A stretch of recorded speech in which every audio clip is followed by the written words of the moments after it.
Let's bring in world-class expert Gordon G. Chang. President Trump is a huge fan of Gordon. He listens to him. Gordon, of course, author of Plan Red, China's project to destroy America, the coming collapse of China, and China is going to war. Once we take care of Iran, are we going to have to worry about China? Oh, boy. Gordon G. Chang, welcome back, sir. What do you think of the deal so far? I think it was important for President Trump to negotiate and obtain the ceasefire. One of the things that's doing is it's showing the party at fault, because Iran right now has announced that it is reneging the deal by not allowing ships through the Strait of Hormuz, which, of course, was a critical component of the ceasefire.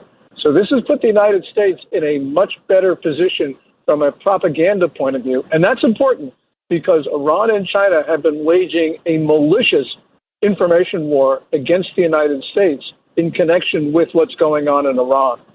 You think that's going to hold? I mean, I was actually just listening, Caroline Levitt, a couple of the reporters last night. You declare a ceasefire, and it takes about a day or so for everybody, quite frankly, to get the word and put down their weapons and, for things to start taking shape, for the ceasefire to actually take hold. Is that what we're seeing right now? Just the fog of fog of war a little bit? Well, in the first hours after the ceasefire, Iran did fire projectiles into neighboring states. And I think that was one of those things where outlying units didn't get the word. But what we're now watching is the situation in Lebanon, where President Trump said the ceasefire does not include Lebanon, and Iran believes that it does. Now, I believe President Trump, and that means the ceasefire is fragile at this moment.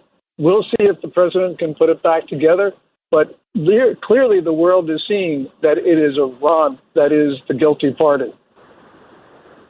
Okay, and even if it is fragile, I mean, there is this understanding. Like, look, just about 3 days ago, they were saying, President Trump isn't even talking to anybody. They had doubts about that.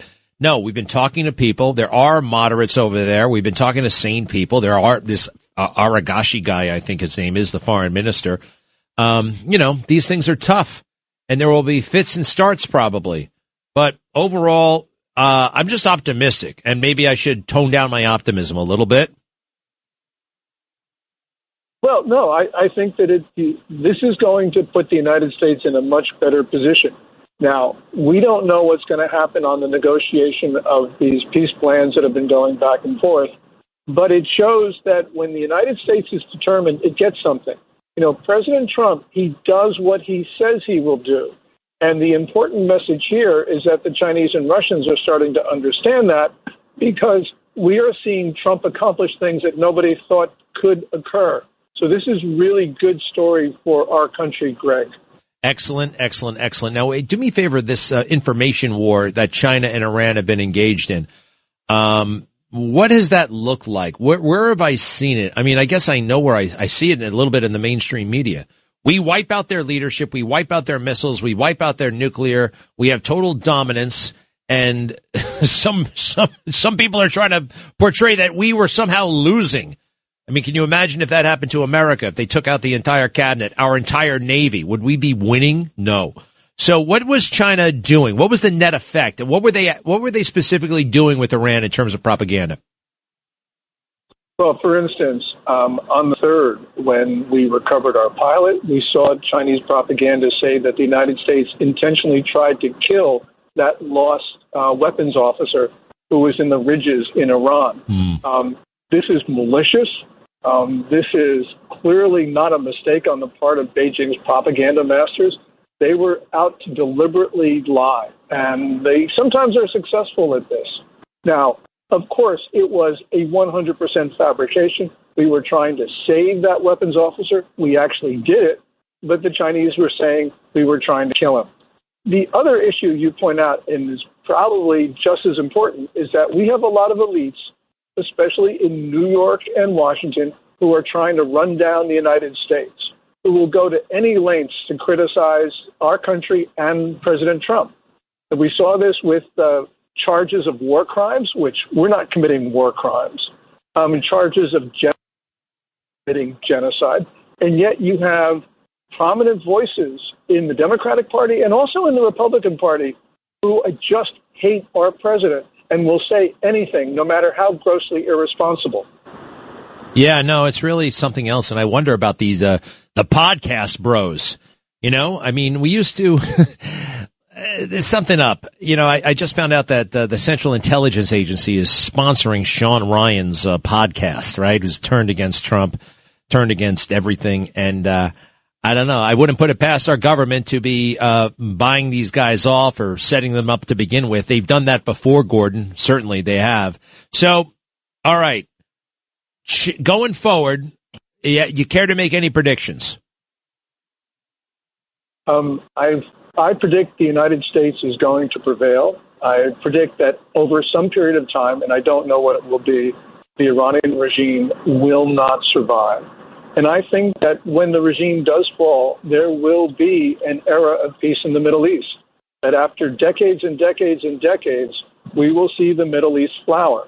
And that's because President Trump has established relations with Saudi Arabia, which were really weakened during the Biden administration. And we will see the Gulf states aligned behind America. So you can take that to the bank. I love it. I have one more question. This big New York Times story. And we can dismiss the New York Times as fake news, but the fact is President Trump does talk to Maggie Haberman, and I think he gave the green light to some of his staff to, help her with this book. But one thing I think is erroneous. They portray the war as being sold to President Trump by Bibi Netanyahu. Now, I know that is not the case. Now, they set it up as though it is the case, right? The meeting and the Situation Room and the sales pitch. I would like your thoughts on that. I'm going to run by a theory I have for you. You know, fine. Maybe he made an effective sales pitch. Maybe he didn't. It doesn't really matter. President Trump has been thinking about these issues for decades. And Bibi Netanyahu, and across from him making a pitch, he's known Bibi Netanyahu, since the 1980s. Quite frankly, everybody has. He's been in and out of power. The guys in the room, and no disrespect to them, but guys like CIA Director Radcliffe, 10 years ago, he was the mayor of a small town in Texas. Same goes for General Kane. He was a captain, for crying out loud. Good guys. They just don't have it's wild. The advisors around President Trump do not have the depth and breadth of, quite frankly, wisdom and experience that President Trump has. I know you may find that a bit of a stretch, but I'm just saying sitting across from Benjamin Netanyahu is not the biggest deal in the world for somebody like Trump. And he does and will and has made up his own mind. That's my thesis, sir. And I would love an expert like you to weigh in. Yeah, I read that New York Times piece, and I thought that it was wrong in a sense that it tried to say Netanyahu got Trump to start the war, because that piece itself says that a number of people in the room were skeptical of Netanyahu. And that piece also mentioned that Trump had formed views on Iran a long time ago. It was clear that President Trump knew that Iran presented a clear and present danger to the United States, one which I think the president could have made a stronger case when he talked to the American public last week.